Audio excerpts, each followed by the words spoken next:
Twende Psalms. Pole hata kwa hiyo I think so hiyo sermon ya asubuhi mpaka saizi imeniingia. Psalms 24 from verse 3 to 4. Psalms, nimenotice ni sermon, nimeshindwa ni aje hii word iko so fresh in me. Kumbe ni ambayo tulikuwa mkitoka tu church mnaweza enda pale kwa Facebook live ya Gethima Kiaba, mtasikiza sasa hiyo Galatians 4 verse 9. So ni Psalms 24 from verse 3 to 4. Psalms 24 from verse 3 to 4 inasema, who shall ascend into the hill of the Lord, or who shall stand in his holy place? He who has clean hands and a pure heart, who has not lifted up his soul unto vanity, nor sworn deceitful. Tuweze kuomba.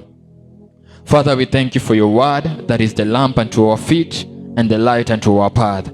We thank you because, Lord, for this revelation that you're going to give us as we are here listening to your word. We thank you for the people who are here physically. We thank you for the people who are following us online.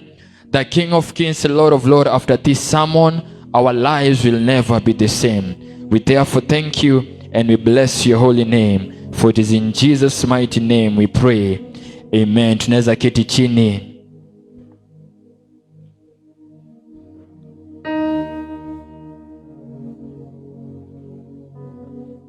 Hapa the writer anasema, who can stand at the holy mountain of God? Ama who can climb the mountain?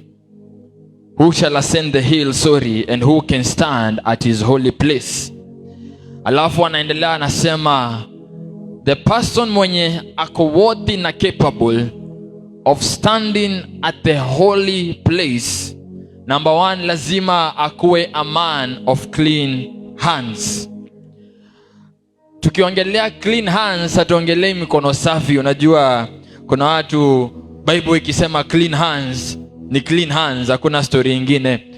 But mostly anaongelea kuhusu the way you live. Kwa sababu the actions that we do zinakuanga sana sana done by our hands. Like for example, nikitaka kuchapa mtu nitatumia mkono, most likely hata before nifikirie mguu nitatumia mkono. So how we live ama what we do inakuanga sana in the Bible ina describing kama the works of the hands. Mtu napelekana vizuri.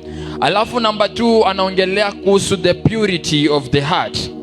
The purity of the heart anamaanisha, are you a person mwenye still ako bitter? Are you a person mwenye still ako na unforgiveness? Are you still a person mwenye ako na hate? Kwa sababu tunaweza agree sisi zote, hate haiko tu na watu wajaokoka, iko pia na watu wameokoka, ukweli ama uongo? Ndio maana unapata watu in the church wanataka kuangushana na watu wana stand in the name of the Lord, kwa sababu wana think what they are doing is right. Watu still wako judgmental. So the writer anasema this person must be of pure of heart. And so again anaendelea kusema, huyu mtu hafai ku raise his soul into vanity. Ku raise your soul into vanity ni unaacha ku consider the things of God, una consider the things of the world. Bwana asifiwe. In the book of James inasema, you cannot be friends with the things of the world. For if you are friends with the things of the world, then nini na happen next? Unakuwa considered an enemy to God. Bwana asifiwe. Acha niekelea hapo, ishikilia at least niweze kumove. Nilikuwa nashikilia karatasi hapo. So ndo maana inaongelea kuhusu the soul, rising your soul into the things of vanity and walking in deceitfulness. Kuwalk in deceitfulness ni kuwalk in a lie ama kuwalk kwa njia ya uongo.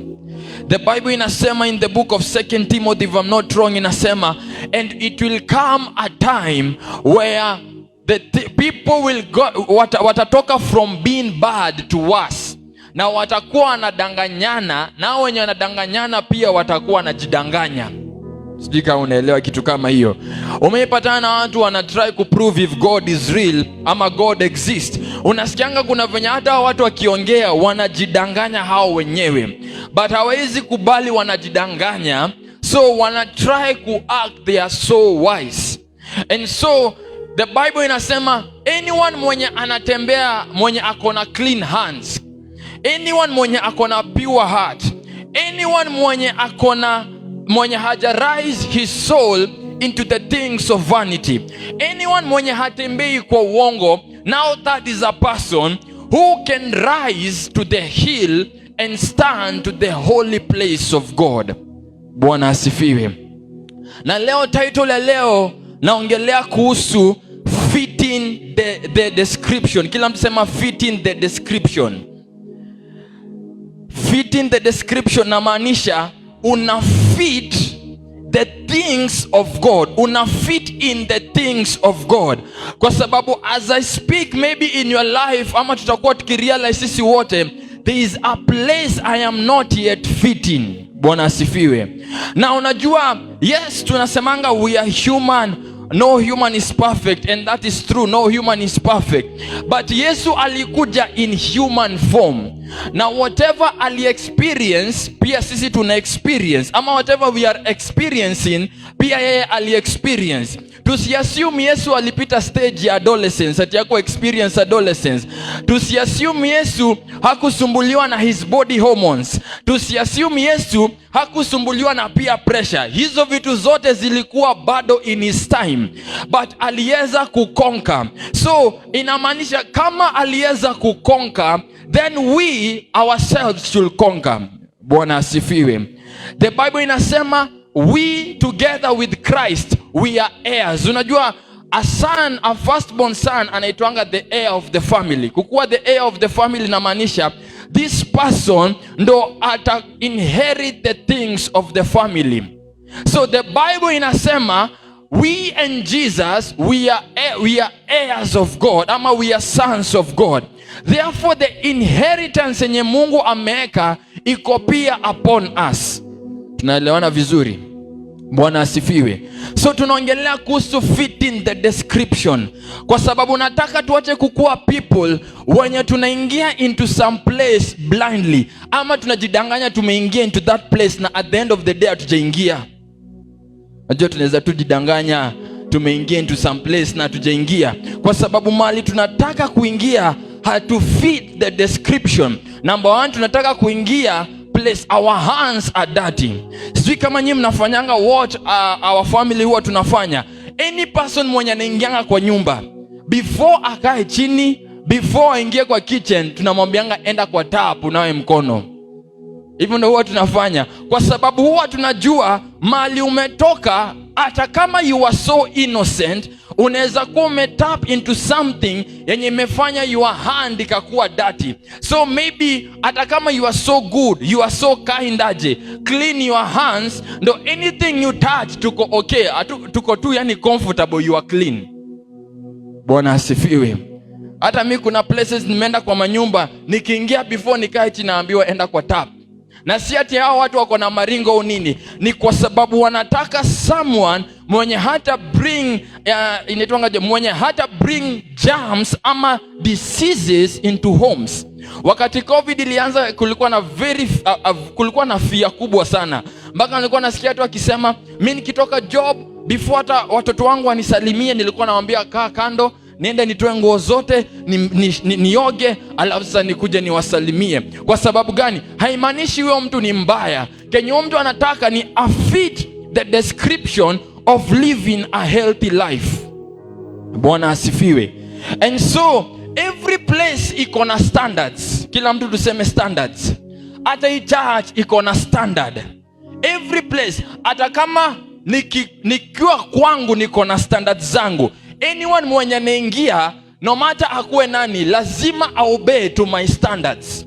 And so the same thing, nikikuja kwako, hata kama niko na standards zangu, ndo ni fit into that home for that time, lazima nikae kwa hizo standards.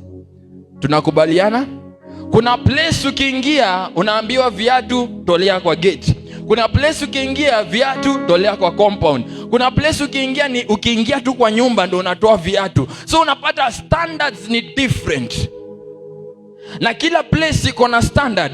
Ukienda kwa church, every church iko na standard. Whether kama unapenda neno ama upendi neno, every church inakuanga na standard yake. Kuna place ukienda even jeans they are not allowed. Kuna place ukienda unapata hata skirts they are not allowed. Watu wamesema kutoka juu mpaka chini we should not see any body part. Bwana asifiwe.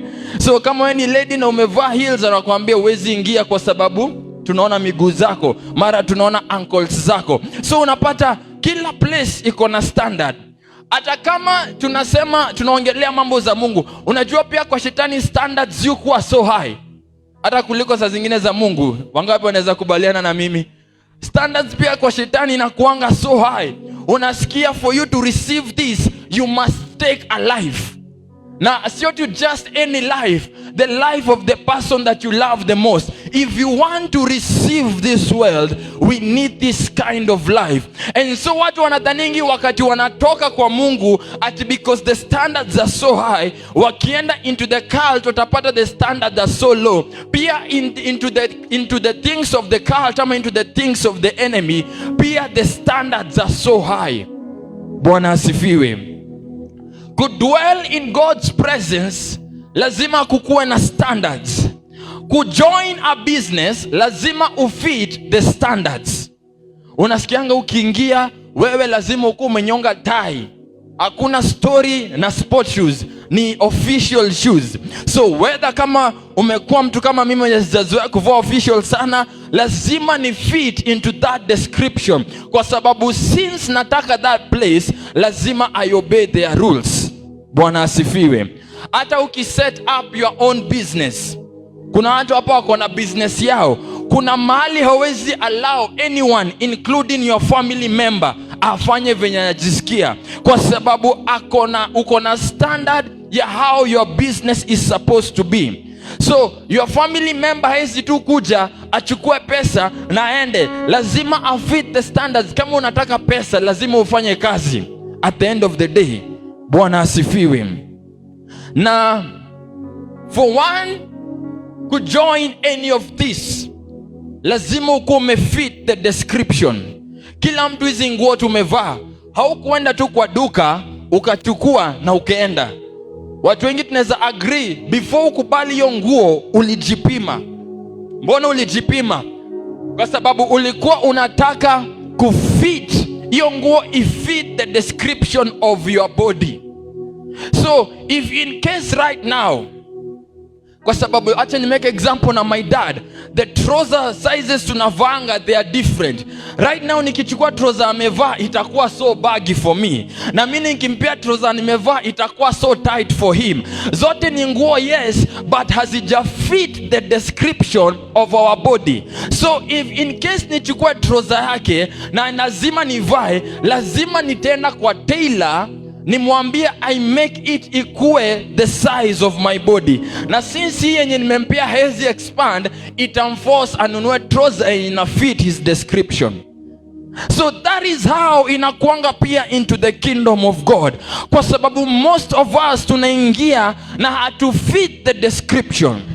Na nataka tuelewa hapa, simaanishi hatuko into God, but kuna places in God hatuwezi fika kwa sababu hatu fit the description.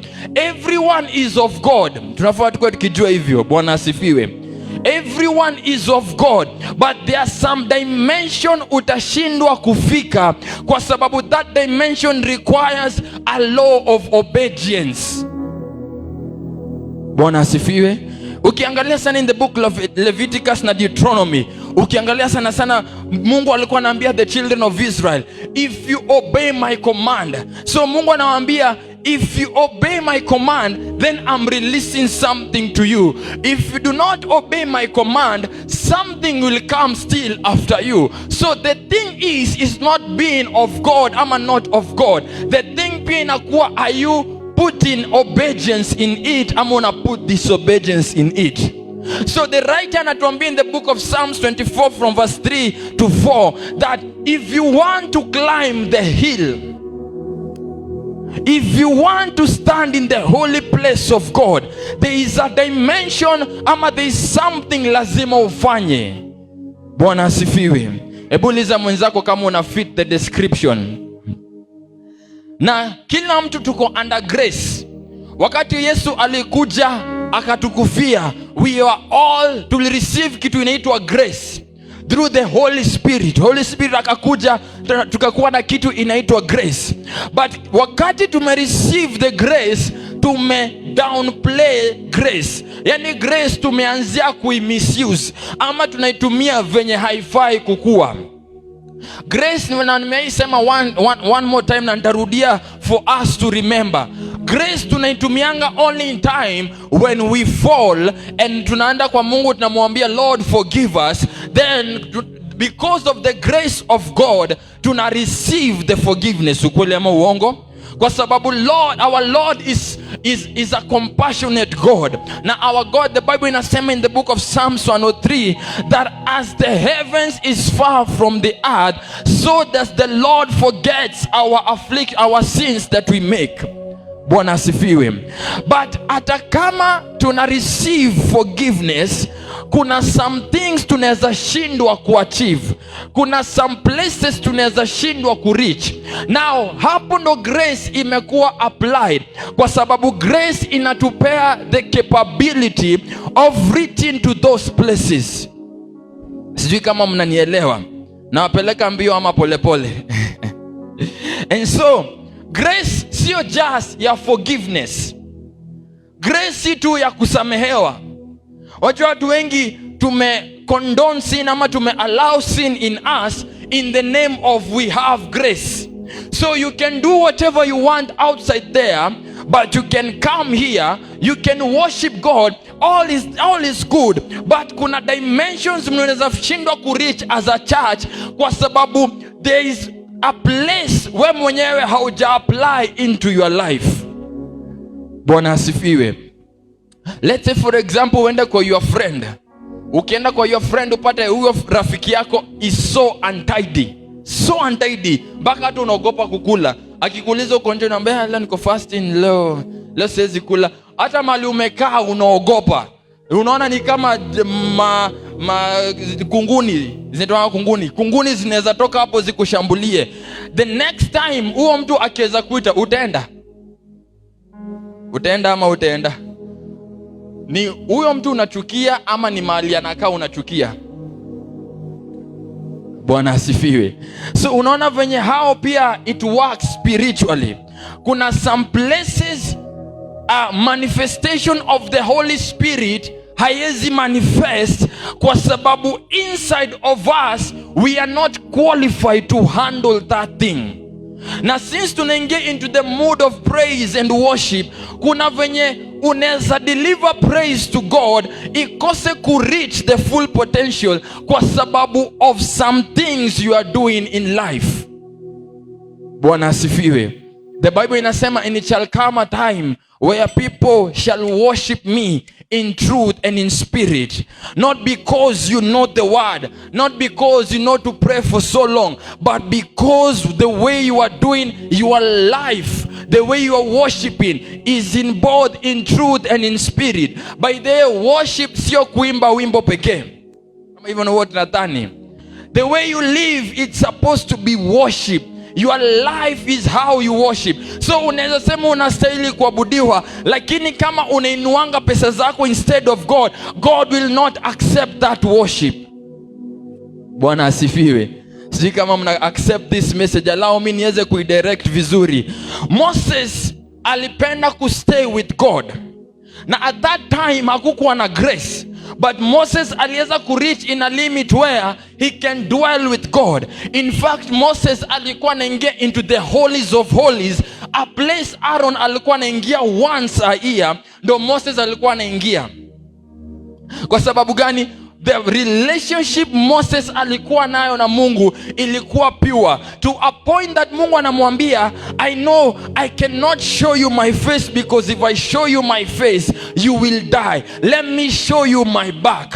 And so Moses, after that, huyo mtu alikuwa na connection na Mungu to a point that ye mwenyewe mwili yake ikakuwa transfigured, his face ina shine. Why? This person alikuwa anajua, for me to stand at the holy mountain, my hands must be clean, my heart must be pure, my soul haifai kuwa raised to the things of the vanity. Moses alikuwa a leader, but alikuwa anajua, I am of no importance if I do not have God. Wewe tu kuwa tu na 10,000 followers, umeshasahau Mungu. Unaona, I am the one, I can do all things, kwa sababu tu ya 10,000 followers. Israel alikuwa na Moses alikuwa ana rule a people of 2 million men.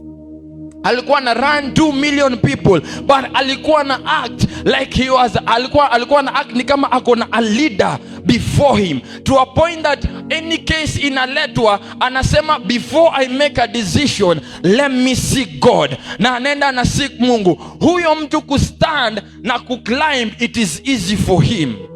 Bwana asifiwe. And so tumepewa the power of grace. Na unajua saa zingine unajiulizanga, mbona in 1 week I'm okay, in the next week I'm not okay? Hata siongelei financially, naongelea spiritually. Wangapi wame experience hiyo? In 1 week uko strong spiritually, but in the next week ni kama umekuwa hata hujaiokoka because of how you have lived. Na hiyo inafaa ifike to a place, as we desire to rise up to the hill of God, tunafaa tukue people wenye wako na capacity ya kustand na kustay in the holy mountain ama in the holy place. But some of us huwa tuna climb na the next day tuna fall immediately. Hatuna hiyo capacity ya kuhold, and therefore unapata kuna vitu zingine zinaweza shindwa kutufikia because hatuna hiyo capacity ya kustay for so long. Bwana asifiwe. Time imesonga sana. Nikimalizia nitasema, God ana require something from us. God ana require something from us. Tufungue in the book of Isaiah 54 verse 17. Kuna mahali tunasomanga lakini hatuendeleangi, tunakwamianga tu hapo. Isaiah 54 from verse 17. Tunajuanga tu, no weapon functioned against me shall prosper. Ukiambia mwingine endelea, ajui kutoka hapo. The Bible inasema, because of time, no weapon that is formed against you shall prosper. Hapo tunapiganga a loud amen. Alafu tunaendelea inasema, and every tongue that shall rise against you in judgment you shall condemn. This is the heritage of the servants of the Lord, and their righteousness is of me, says the Lord. So apart from the blessing yenye huwa tunapenda kuclaim, kuna pia the Bible inatuambia there is a standard for a person like this as a experience that. Like for example, kama mimi sio government official, kuna some allowances sitapata kwa sababu I am not included in that segment, but the government runs the whole place. So unapatanga the reason why tuna fail sa zingine hata kureceive your no weapon functioned against us shall prosper, ni kwa sababu kuna a standard tumeshindwa kufika. Bwana asifiwe. Isaiah 58 from verse 3 to 7. Hiyo tena kusoma ukiwa home. Mungu alikuwa anawaambia, you think the first thing that you are doing is of importance, but it is not of importance. Why? Number one, una fast, una pray, but una oppress someone else. Una fast, una pray, but your hands are dirty. Mungu akasema, the true fast that I know is the fast that unakuwa kind to someone, is the fast and unakuwa a blessing to someone. That is the fast that I know. So if in case kama unafanya a 21 days fast ama a 40 days fast, but at the end of the day your heart is still bitter, then that fast is waste. Bwana asifiwe.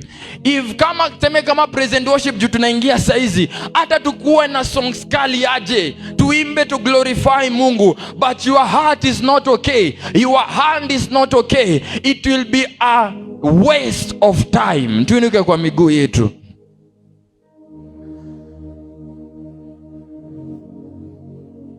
Na ni watu wangapi hapa nikiuliza wanaweza penda climb the hill na stand in the holy place of God? Wangapi wanatakanga hiyo? Ambia rafiki yako it's not easy. The Bible inasema since I am holy so you be holy. And so lazima tukue, tunataka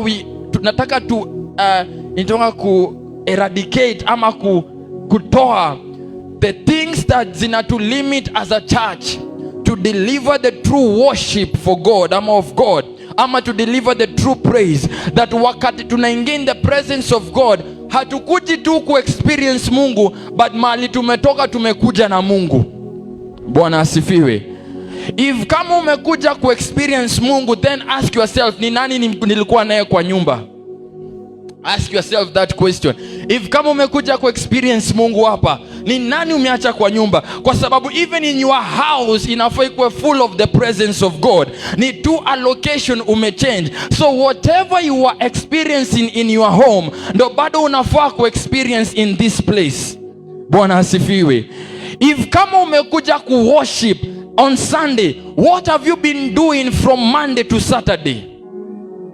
That is the question Mungu anatuuliza leo, kwa sababu Mungu anataka tukue people wenye wako capable ku rise the mountain, people wenye wako capable ku stand on the holy mountain, people wenye Mungu ako so focused on. Bwana asifiwe. Kwa hivyo tusitaki kuwa tu story ya kupiga makofi, story ya kupiga shangwe na vigelegele, story ya kucheza keyboard. Sitaki tu ikuwe all about that. Lazima tukue people wenye as tumekuja kwa church, hatujakuja tu kuambia Mungu tusamehe dhambi. Unajua saa zingine tunakujanga tu nasema ati tukue perfect. Hatuwezi kuwa perfect, but we can be purified. Ambia mwenzako you can be purified. If kama unakujanga tu Sunday uone Mungu, then you are in danger. Kwa sababu Moses alikuwa ana seek God every time, na every time alikuwa ana seek God, alikuwa ana find God. So unafaa kuwa whether uko in your workplace, na sio ati lazima uko in an environment watu ati kila mtu ameokoka ndio watu utakuwa safe. Me and my dad tuko in an environment where sio kila mtu ameokoka, but mbona tuna decide ku stand? Kwa sababu tunajua it is never about just kusoma Bible na kukuja kwa church. There are many things that matter. Number 1, your mind. Number 2, your action. Number 2, your worship. Lazima ikuwe 24/7 active, to a point that ukikuja tu simame hapa kama praise leader ama worship leader, Mungu anasema that person, I love the way he does. Sio kwa sababu alifanya practice, lifestyle yake imekuwa a lifestyle of praise and worship. Mungu anakuja na kuona as a member of the church, ukiingia uko like I love when that person ana raise his hands, kwa sababu hainui mikono yake Sunday pekee, anainua mikono yake every day. And I love it because I may make it his personal ama her personal thing. Bwana asifiwe. So if kama this is your desire from now on, kwa sababu kila mtu anajua life yake, hakuna haja ukuje. Kuna mtu alisema if kama una fast na bado unatukanana, wewe ukule, kwa sababu hakuna kazi ya maana unafanya. Heri tu ukule, wewe kula tu. If kama una fast na bado unachukia mtu, wewe kula na ushibe, na hata uongezee sahani ya pili. Lakini if you want to be a true son, the Bible, wakati unajua the Bible hai describing it, ni allow tu nimalizie hapa. The Bible hai describing it daughters. Mbona? Kwa sababu sons in the Bible hai describe agenda. Son in the Bible ina describe anyone mature enough to inherit, anakuwa called a son. Bwana asifiwe. So ndo maana the Bible inasema in the book of Romans 8:14 that anyone that is led by the Spirit of God is the son of God. Na tunafaa tukue those people wenye tunasimama in the presence of God. Mungu ako happy kwa sababu ako like those are my sons, not babes but sons. Ambia rafiki yako usikuwe babe. Inua tu mikono wako tu dakika moja, ambie Mungu, Lord help me to be a man of clean heart. Help me to be a man of purified heart. Help me to be a man who walks in integrity. Help me to be a man who gives the true worship. Help me to be a man who worships you in truth and in spirit. Ambia Mungu, sitaki kukuwa mtu wa kawaida. Ambia Mungu, sitaki kukuwa a normal Christian. Ambia Mungu, nataka ku reach the capacity I can stand in the holy mountain. I can be able to climb in the holy mountain. Ambia Mungu, I want to be someone whose heart is pure. Mwenye maneno zake they bring out life. Mwenye his actions they bring out life. Ambia Mungu, nataka kuwa someone when ana deliver worship inakuwa a worship in truth and in spirit. Ambia Mungu, nimechoka na maisha ya kukua kawaida. Nimechoka na maisha ya kukua wiki moja niko sawa, halafu hiyo wiki ingine naanguka. Ambia Mungu, nataka kukua ule mtu ambaye nikipanda naweza kukaa uweponi mwako kila siku, sio Sunday pekee, kila siku. Ambia Mungu, that is my desire. Father Lord, that is our desire. It is our desire, King of Kings and Lord of Lords, that we may live a life that brings glory and honor to your name. We thank you and we bless you. Tupigie Bwana Yesu makofi mazuri. Wapi shangwe na vigelegele kwa Yesu. Mungu awabariki sana. Na muende meditate hiyo, ujiulize, am I fit in the description? Sawa? Ni wakati mwingine tunaenda kukaribisha praise and worship team. Tuwapigie makofi wanaporudi au wanapoingia. Karibuni sana praise and worship team.